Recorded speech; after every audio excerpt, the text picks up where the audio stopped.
General form of oscillator அப்படின்ற topic பார்க்கலாம்.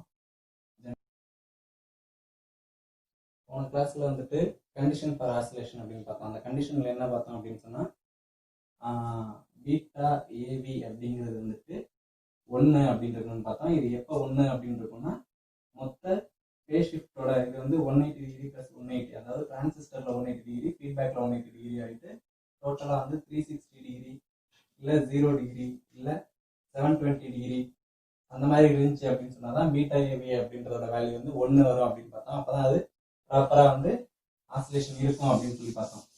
அதுல அந்த சர்க்கியூட்ல நம்ம வந்து என்னென்ன இருக்குன்னு பார்த்தோம்னா ஒரு டிரான்சிஸ்டரைஸ்டு ஆம்பிளிஃபையரு, ஒரு ஃபீட்பேக் நெட்வொர்க் இது இருக்கும் அப்படின்னு சொல்லி பார்த்தோம். இந்த ரெண்டு இல்லாம டேங்க் சர்க்கியூட் அப்படின்னு சொல்லி ஒன்று இருக்கும். அது எப்படின்னா சிம்பிள் டேங்க் சர்க்கியூட் அப்படின்னா ஒரு எல் ஒரு சி, ஒரு எல்சி சர்க்கியூட் வந்து இருக்கும், பேரலா கனெக்ட் பண்ண சர்க்கியூட். இதோட அவுட்புட் எடுத்து டிரான்சிஸ்டர்ல கனெக்ட் பண்ணியிருப்பாங்க. இது டிரான்சிஸ்டரைஸ்டு ஆம்பிளிஃபையர்.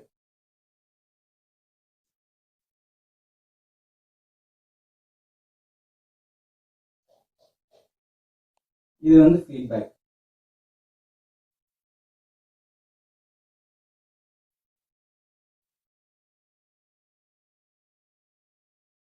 இததான் வந்துட்டு இந்த வந்து டேங்க் சர்க்கியூட்னு சொல்லுவாங்க.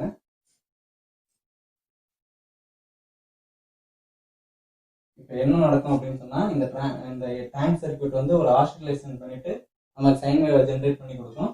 அதை இந்த ஆம்பிளிஃபையர் வந்துட்டு ஆம்பிளிஃபை பண்ணும். அந்த ஆம்பிளிஃபையரோட அவுட்புட்டை திரும்ப ஃபீட்பேக்கா எடுத்து இந்த டேங்க் சர்க்கியூட் கொடுப்பாங்க. ஏன் அப்படின்னு சொன்னா இது ஜென்ரேட் பண்ற ஆசிலேஷன் பண்ற சிக்னல் வந்துட்டு டைம் ஆக அதோட ஃப்ரீக்வன்சி குறைஞ்சு கடைசியில் 0 ஆயிரும். அந்த மாதிரி 0 ஆகுது அப்படின்னு சொன்னா அது வந்து ப்ராப்பரா ஒர்க் ஆகலைன்னு அர்த்தம். அந்த மாதிரி 0 ஆகக்கூடாது அப்படிங்கிறதுக்காக தான் அவுட்புட் வந்து அப்படியே ஃபீட்பேக்கா எடுத்து இந்த சர்க்கியூட்டுக்கு இன்புட்டா கொடுப்பாங்க. அப்ப அது ப்ராப்பரா ஒர்க் ஆயிட்டு நமக்கு வந்து ப்ராப்பரா சைன் வேவ் வந்துட்டு நமக்கு கண்டினியூஸா கிடைச்சிட்டே இருக்கும் அப்படின்றது தான் வந்துட்டு இந்த ஃபீட்பேக் சர்க்கியூட் யூஸ் பண்றாங்க. இதுதான் வந்து general form of oscillator. Oscillator வந்து எப்படி ஜென்ரேட் ஆகுது அப்படின்னு சொல்றாங்க. ஒரு டேங்க் சர்க்கியூட் இருக்கும், ஒரு டிரான்சிஸ்டரைஸ்டு ஆம்பிளிஃபையர் இருக்கும், ஒரு ஃபீட்பேக் சர்க்கியூட் இருக்கும்.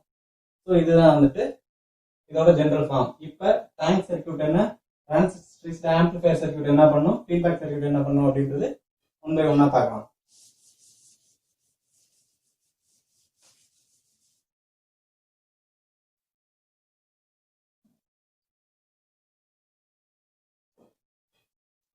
டேங்க் சர்க்கியூட்ல நம்ம என்ன பார்த்தோம், ஒரு இண்டக்டர் இருக்கும், ஒரு கெப்பாசிட்டர் இருக்கும் அப்படின்னு சொல்லி பார்த்தோம்.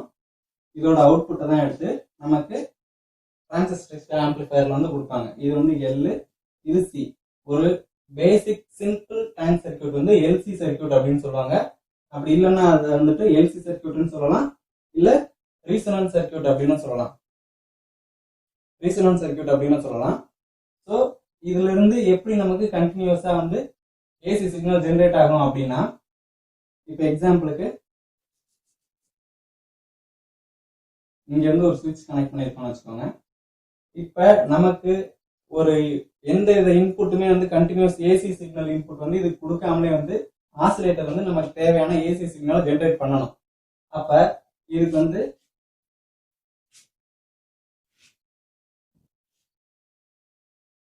இந்த கெப்பாசிட்டரை சார்ஜ் பண்ற அளவுக்கு மட்டும் ஒரு இன்புட் வோல்டேஜ் வந்து கொடுக்குறோம். இது வந்துட்டு இதை சார்ஜ் பண்ற நேரத்துக்கு மட்டும்தான், அதுக்கப்புறம் கொடுக்கல. இப்ப ஒரு வோல்டேஜ் வந்து இந்த கெப்பாசிட்டருக்கு கொடுக்குறோம். இப்ப நமக்கு சைன் வேவ் அப்படின்னு சொன்னா எப்படி இருக்கும், இந்த மாதிரி இருக்கும் ஒரு சைன் வேவ். இதுல இந்த எண்டுல வந்து ஒரு வோல்ட்மீட்டர் கனெக்ட் பண்ணி நம்ம செக் பண்றோம்னு வச்சுக்கோங்க. இந்த கெப்பாசிட்டருக்கு அக்ராஸா என்ன வோல்டேஜ் கிடைக்குது அப்படிங்கறத, இதுதான் அவுட்புட் செக்மெண்ட்.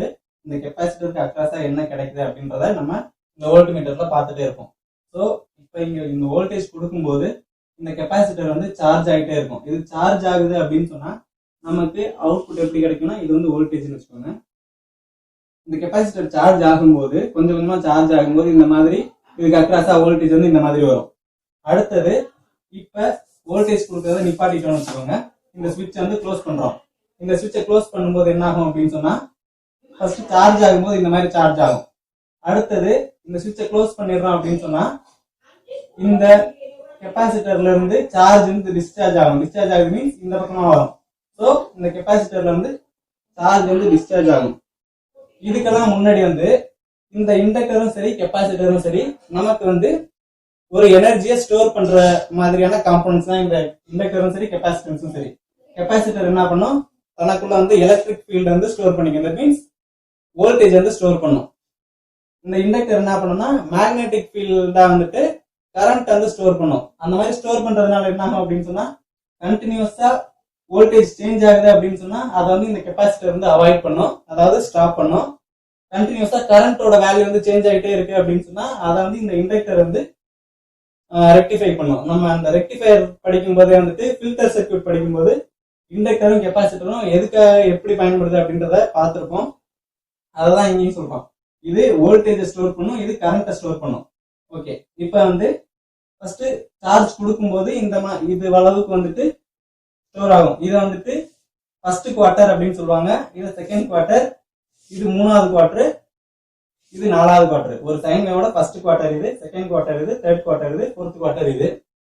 நம்ம இதை சார்ஜ் பண்ணும்போது கெப்பாசிட்டர் சார்ஜ் ஆகும்போது இந்த ஃபர்ஸ்ட் குவார்டர் வந்து அவுட்புட்ல கிடைக்கும். இந்த வோல்ட் மீட்டர்ல இந்த மாதிரி வந்து நமக்கு கிடைக்கும். அடுத்தது இதை வந்து டிஸ்சார்ஜ் பண்றோம். டிஸ்சார்ஜ் ஆகும்போது இதுல இருந்து வோல்டேஜோட அளவு வந்து குறைஞ்சிக்கிட்டே இருக்கும். இந்த இடத்துல வந்து கரண்ட் ஸ்டோர் ஆகிட்டே இருக்கும். ரெண்டாவது அப்ப இங்கே டிஸ்சார்ஜ் ஆகிட்டே இருக்கும். அந்த நேரத்துல இது வந்து சார்ஜ் ஆகிட்டே இருக்கும். ஸோ இப்ப இங்க வந்துருச்சு அப்படின்னு சொன்னா இந்த இடத்துல 0 ஆயிடுச்சு அப்படின்னு அர்த்தம். 0 ஆயிட்ட போது இந்த இடத்துல வந்து இது சார்ஜ் ஆகிட்டு இருந்திருக்கும். இது 0 ஆனதுக்கு அப்புறம் இங்க இருக்கிற கரண்ட் வந்துட்டு இந்த பக்கம் போயிட்டு இந்த கெப்பாசிட்டரை ரிவர்ஸ்ல சார்ஜ் பண்ணும். அதாவது இங்க மைனஸ் எண்ட்ல இருந்து சார்ஜ் பண்ணுது அப்படின்னு சொன்னா கீழே இப்படி வரும், தேர்ட் குவார்டர் வரும். அடுத்தது இப்ப இங்க இது ஃபுல்லா சார்ஜ் ஆயிரும், இது ஃபுல்லா டிஸ்சார்ஜ் ஆயிரும். அப்ப திரும்ப என்ன ஆகும், இங்க ஸ்டோர் பண்ணிருக்க வோல்டேஜ் திரும்ப ரிவர்ஸ்ல இப்படி போகும். இப்படி போகும்போது இது சார்ஜ் ஆகும். அப்ப இங்க இருக்கிற நெகட்டிவ் வோல்டேஜ் அளவு வந்து குறைஞ்சிக்கிட்டே இருக்கும். நமக்கு இந்த மாதிரி கிடைக்கும். இந்த கெப்பாசிட்டரை பொறுத்து நமக்கு வந்து இந்த மாதிரி வந்து சைன் வேவ் வந்து கிடைச்சிட்டே இருக்கும். இந்த கெப்பாசிட்டர் சார்ஜ் ஆகும்போது இந்த சைக்கிள், டிஸ்சார்ஜ் ஆகும்போது இந்த சைக்கிள், அந்த டிஸ்சார்ஜ் ஆகும்போது இது சார்ஜ் ஆகும். சார்ஜ் ஆகி முடிச்சதுக்கு அப்புறம் இது ரிவர்ஸ்ல சார்ஜ் ஆகும், திரும்ப ரிவர்ஸ்ல டிஸ்சார்ஜ் ஆகும். ஸோ நமக்கு இப்படி ஒரு ஃப்ரீக்வன்சி உள்ள வேவ் ஃபார்ம் வந்து கிடைச்சிரும். இந்த வேவ் ஃபார்ம் சொன்னோம் இந்த கெப்பாசிட்டர் இந்த இண்டக்டரோட வேல்யூவை பொறுத்து தான் இருக்கும் அப்படின்னு சொன்னோம். அது எப்படின்றத பார்க்கலாம். நம்ம ஃபில்டர் சர்க்யூட் படிக்கும்போதே படிச்சிருந்தோம். என்ன அப்படின்னு சொன்னா இந்த கெப்பாசிட்டரோட ரியாக்டன்ஸ் வந்து இண்டக்டரோட ரியாக்டன்ஸ் வந்து XL, இது வந்து XC அப்படின்னு படிச்சிருந்தோம். இப்ப இந்த ரீசனன்ஸ் சர்க்யூட்ல இதோட ரியாக்டன்ஸும் ஈக்குவல் அப்படின்னு சொல்றாங்க. அப்ப இதோட ரியாக்டன்ஸ் வேல்யூ வந்துட்டு 2πfL, இதோட ரியாக்டன்ஸ் வந்து 1/2πfC.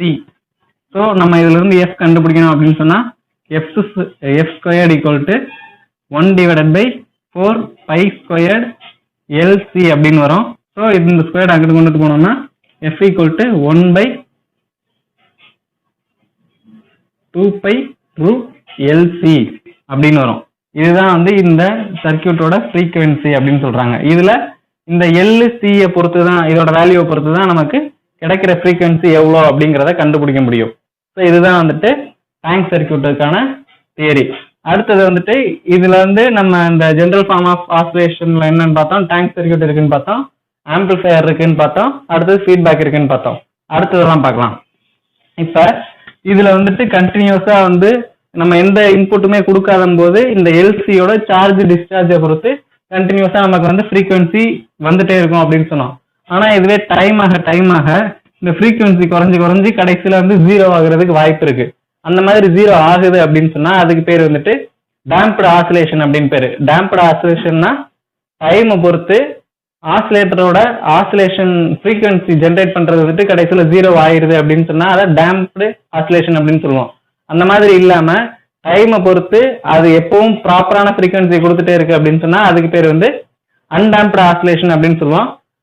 அந்த அன்டேம்ப்டு ஆசிலேஷனுக்காக தான் வந்து நம்ம வந்து டிரான்சிஸ்டரைஸ்டு ஆம்பிளிஃபையருக்கு வந்து போறோம், ஆம்பிளிஃபையர் சர்க்யூட்டுக்கு போறோம்.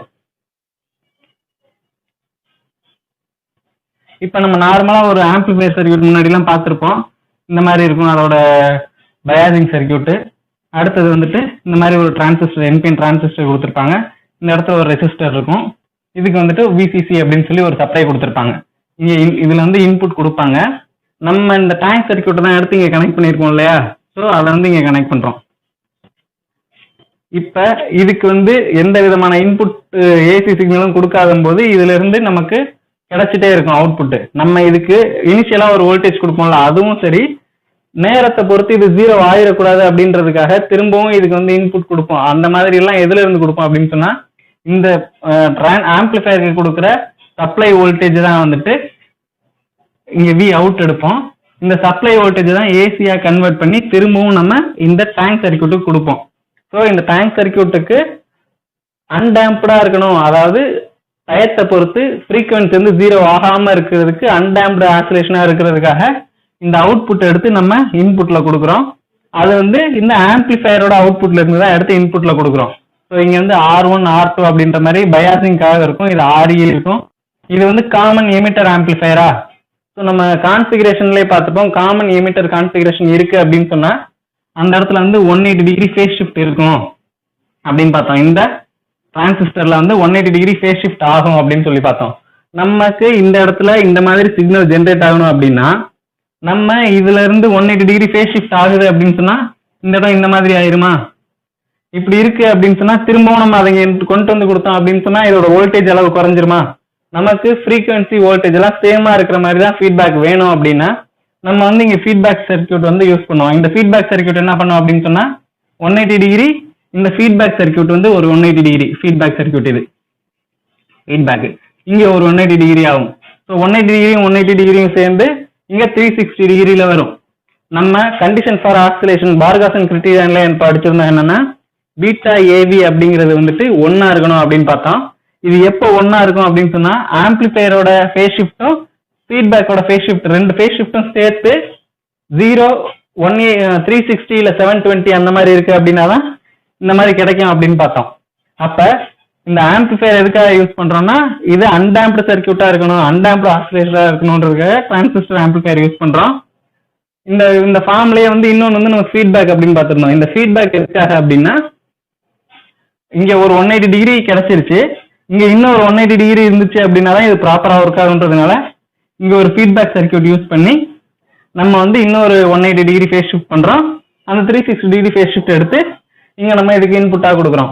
ஸோ இங்க யூஸ் பண்றது நம்ம ஃபீட்பேக்லேயே பார்த்துருந்தோம். இன் ஃபேஸா இருந்துச்சு அப்படின்னு சொன்னா அது வந்து பாசிட்டிவ் ஃபீட்பேக், அவுட் ஆஃப் ஃபேஸா இருந்துச்சு அப்படின்னு சொன்னா அது நெகட்டிவ் ஃபீட்பேக் அப்படின்னு பார்த்தோம்.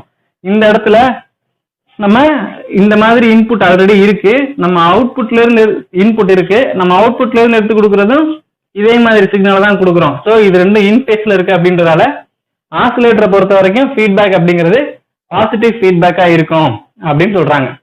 ஓகே, அடுத்த கிளாஸ்ல வந்துட்டு ஆசிலேட்டரோட டைப்பான ஹார்ட்லி ஆசிலேட்டர் பத்தி பார்க்கலாம். தேங்க்யூ.